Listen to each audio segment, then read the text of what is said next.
Hello, everyone. I'm Moises, and I'm doing my photography presentation on Platon. So just a little background about him. Platon was born in 1968 in Greece. His family would eventually move from Greece to England. And because of that, he does consider himself an Englishman. If you watch a lot of his interviews, he'll actually introduce himself as an Englishman. Initially, early on in his career, he really wanted to become an architect, just like his father. But unlike his father, he's admitted that he is not very good at math. And so because of that, he decided to go to St. Martin's School of Art. And from there, he earned a degree in graphic design. So he had a completely unconventional path from being a photographer. From then on, he would go to Royal's College of Art. And what happened towards the end of his career at his academic career at St. Martin's School of Art, he came across a camera for a photo assignment, and he fell in love with taking photos, and that really ignited his flame for being a photographer. So at Royal's College of Art, he eventually ended up getting his master's degree in photo. And now today he's actually established himself as one of the most recognizable portrait and documentary artists in the world. You'll never hear himself call himself a photographer. He'll always say, I'm a storyteller first. Photographer is just a name people throw on me.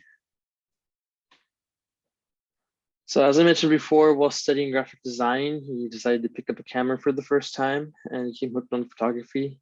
He even said, I photographed a friend of mine as part of an assignment. There was a rush of energy between us, and I thought, this is an event, and all I did was pick up a camera, but I created a hyper magnified version of what life is.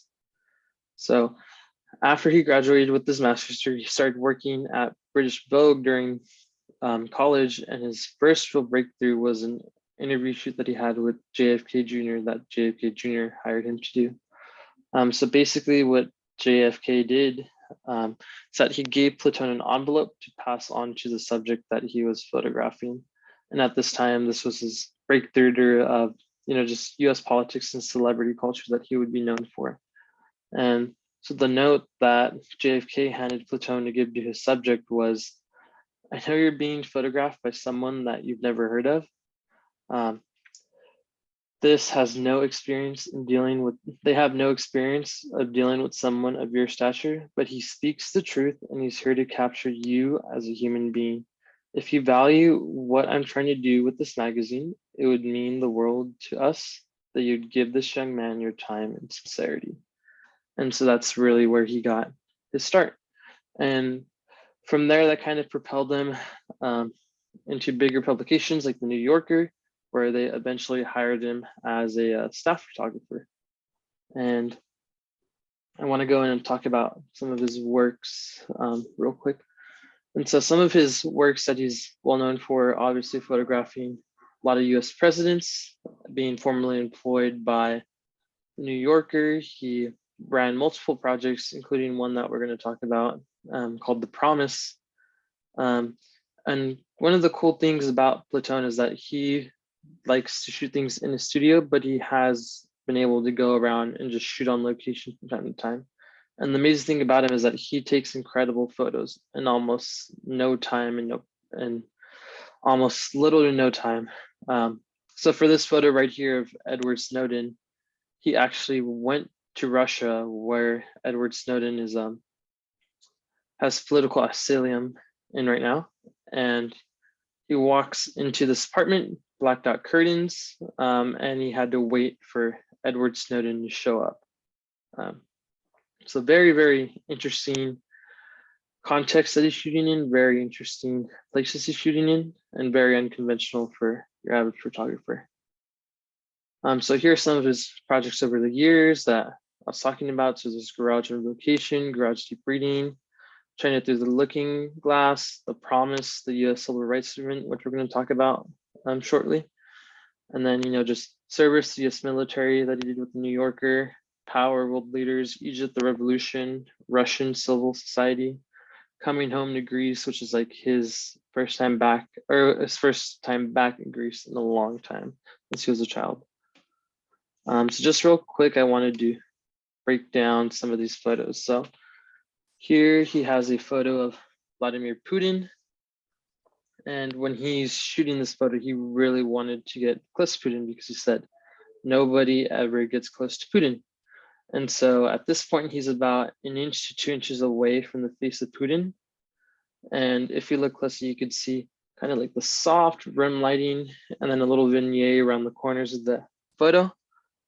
And one of the cool things I always like about Platon is that you could always see where his light is if you look at the catch light in his eyes. So if you look right above Putin's eyelids, you could see that kind of has a light right in front of him that's facing downwards.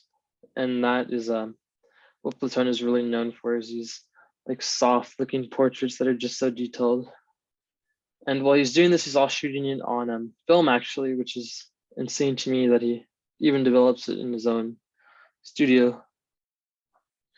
Here is the promise that I was talking about the US Civil Rights Movement. So as a staff member of the New Yorker, he went to go photograph these gentlemen and this family who during the Civil Rights Movement had their daughter killed by a Ku Klux Klan. And so basically, he's photographing how has there really been any change with race retaliations in the United States. And it's a very interesting photo essay that I recommend you guys look at. And he was very intentional about the framing. If you notice, like the leading lines on the railroad tracks, like the photo's kind of tilted. If you look up at the top near the sky, you can see all this grain from the film that he's shooting, and it kind of adds to the grittiness of the harsh reality that the state of racism is in the United States. Here's one of Hugo Chavez. Hugo Chavez is the former president of Venezuela, and if you know anything about Latin American history and culture, you know that Hugo Chavez was not always the most liked fella. And what he did here is that he actually waited for Hugo Chavez, and he had 30 seconds to shoot this photo. And he had the light set up, and it was just one camera click. Thank you, Mr. Chavez. Have a nice day, and walked out.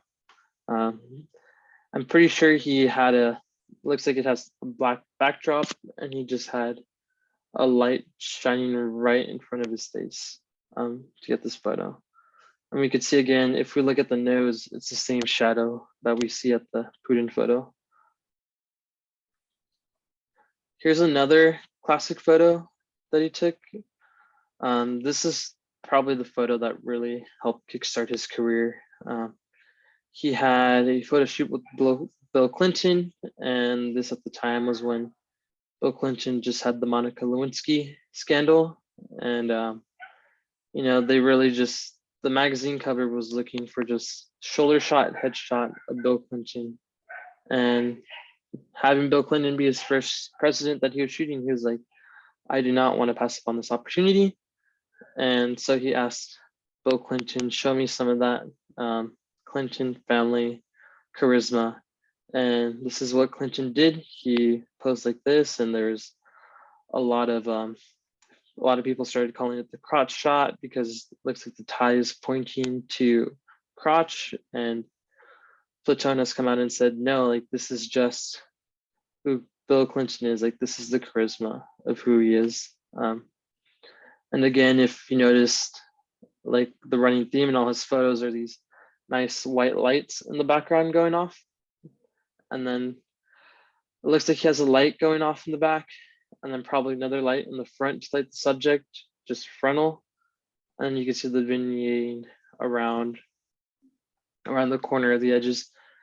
If he is using a flash, I would assume that he zoomed in probably to like 105 around there to get that tight shot and to stop the light from spreading around the corners. And yeah, that concludes my photographer presentation.